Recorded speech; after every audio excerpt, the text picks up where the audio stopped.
Hi welcome to Sinta diaries. ఈ రోజు చాలా మందిని కన్ఫ్యూజ్ చేసే 3 ట్రీట్మెంట్స్ గురించి మాట్లాడబోతున్నామండి. సో అవేనండి హెయిర్ ట్రీట్మెంట్స్. హెయిర్ స్ట్రైట్నింగ్ చేసుకోవాలా, లేకపోతే హెయిర్ కెరాటిన్ చేసుకోవాలా, లేకపోతే హెయిర్ బొటాక్స్ చేసుకోవాలా, ఇలాంటివి చాలా మంది చెప్తుంటారు. ఎవరు ఏ ట్రీట్మెంట్ తీసుకోవాలో మనకైతే కన్ఫ్యూజ్ చేస్తూ ఉంటారు. సో ఈ 3 ట్రీట్మెంట్స్ వల్ల మనకి నిజంగా రిజల్ట్స్ ఉన్నాయా, లేకపోతే వర్క్ అవుతాయా లేదా, లేకపోతే సైడ్ ఎఫెక్ట్స్ ఏమున్నాయి, ఇవి నిజంగా పర్మనెంట్ హెయిర్ స్ట్రైట్నింగ్ ఇలాంటి డీటెయిల్స్ అయితే ఈ రోజు మన వీడియోలో చెప్పబోతున్నాం. సో ఇంకెందుకు late, so let's go to the Sunitha diaries.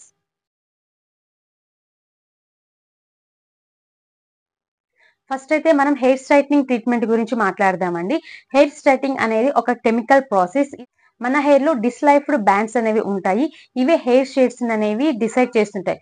So straightening లో ఏంటి అంటే సోడియం హైడ్రాక్సైడ్ అలాగే అమోనియం థైగ్లైక్లోరైడ్ లాంటి కెమికల్స్ లాంటివి ఉంటాయి. సో ఇవి బ్యాండ్స్ ని ఏంటంటే బ్రేక్ చేసి కొత్తగా స్ట్రైట్నింగ్ అనేవి సెట్ చేస్తాయి.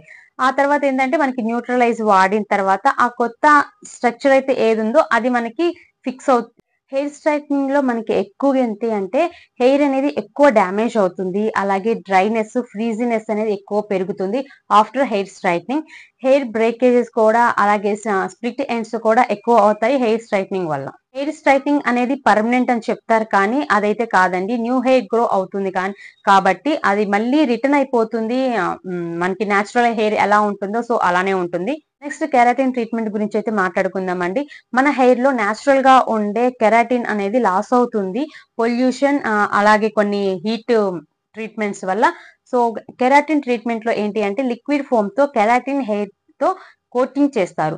సో దీన్ని కోటింగ్ చేసిన తర్వాత అంటే ఐ హీట్ తో మనకి స్ట్రైట్నింగ్ అనేది ఫిక్స్ చేస్తారు. ఇది హెయిర్ స్మూత్నింగ్ చేస్తుంది అలాగే మేనేజబుల్ గా కూడా చేస్తుంది. జనరల్ గా ఈ కెరాటిన్ ట్రీట్మెంట్ అనేది 3 to 6 months వరకే ఉంటుంది. అలాగే కొత్త హెయిర్ కానీ ఏమైనా పెరిగితే మాత్రం దాని మీద ఎలాంటి ఎఫెక్ట్ ఉండదు. అది న్యాచురల్ గా మనకి ఎలా ఉందో అలానే ఉంటుంది కానీ స్ట్రైట్నింగ్ అయితే అవ్వదు.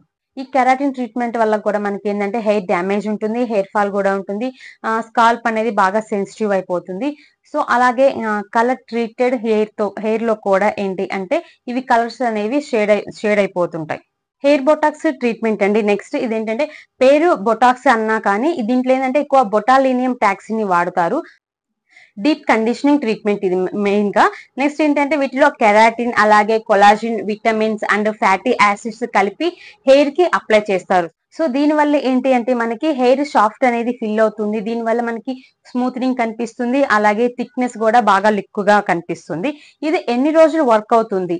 ఇది ఎక్కువగా ఏంటంటే 4 to 6 months వరకు బొటాక్స్ ట్రీట్మెంట్ అనేది వర్క్ అవుతుంది. అలాగే హెయిర్ టైప్ మీద కూడా ఆధారపడుతుంది. కొంతమందికి ఎక్కువగా కర్లీ ఉంటే వాళ్ళకి త్వరగానే పోతుంది స్మూత్నింగ్ అనేది.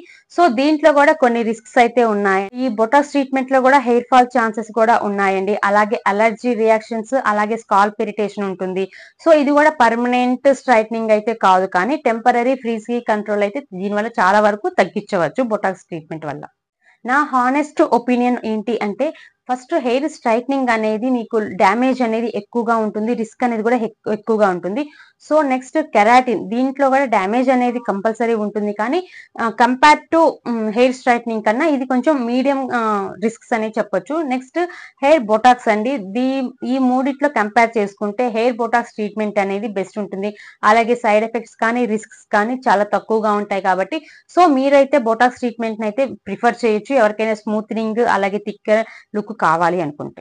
సో చివరిగా చెప్పాలంటే ఈ హెయిర్ స్టైలిస్ట్లన్నీ అడ్వైస్ చేస్తేనే మీరు చేపించుకుంటేనే బెటర్ అండి. ఎందుకంటే వాళ్ళు ఎంతో మంది హెయిర్స్ ని చూస్తూ ఉంటారు కాబట్టి వాళ్ళు మీ ఫేస్ కి తగ్గట్టుగా మీ హెయిర్ కి తగ్గట్టుగా ఏ కెరాటిన్ ఏ ట్రీట్మెంట్ చేస్తే బెటర్ అని వాళ్ళైతేనే మీరు ఫుల్ గా మంచిగా అడ్వైస్ చేయగలరు. సో ఇలాంటి ట్రీట్మెంట్ వల్ల ఏంటి అంటే మనకి న్యాచురల్ గా వచ్చే లుక్ కూడా చెడిపోతుంది. సో నేను చెప్పేది ఏంటి అంటే న్యాచురల్ టెక్స్చర్ అయితే యాక్సెప్ట్ చేయడం బెటర్ అండి. అలాగే సల్ఫేట్ ఫ్రీ షాంపూ వాడండి. అలాగే రెగ్యులర్ గా ఆయిలింగ్ అలాగే మాస్క్స్ చాలా కీ రోల్ ఉపయోగపడుతుందండి మనకి హెయిర్ కండిషన్ లో. సో మాస్క్స్ వాడడం కూడా మీకు లాంగ్ టర్మ్ లో హెల్దీ హెయిర్ అనేది దొరుకుతుంది. సో మీరు ఏ ట్రీట్మెంట్ ఇప్పటి వరకు ఏమన్నా ట్రీట్మెంట్ తీసుకున్నారా, దానివల్ల మీకు హెయిర్ ఫాల్ అనేది ఏమన్నా ఎక్కువ అయిందో నాకైతే కామెంట్ సెక్షన్ లో కామెంట్ చేయండి. ఈ వీడియో నచ్చితే మీకు లైక్ చేయండి, షేర్ చేయండి, సబ్స్క్రైబ్ చేయడం అస్సలు మర్చిపోవద్దు. మరొక వీడియోలో మళ్ళీ కలుద్దాం. అంతవరకు బై బాయ్.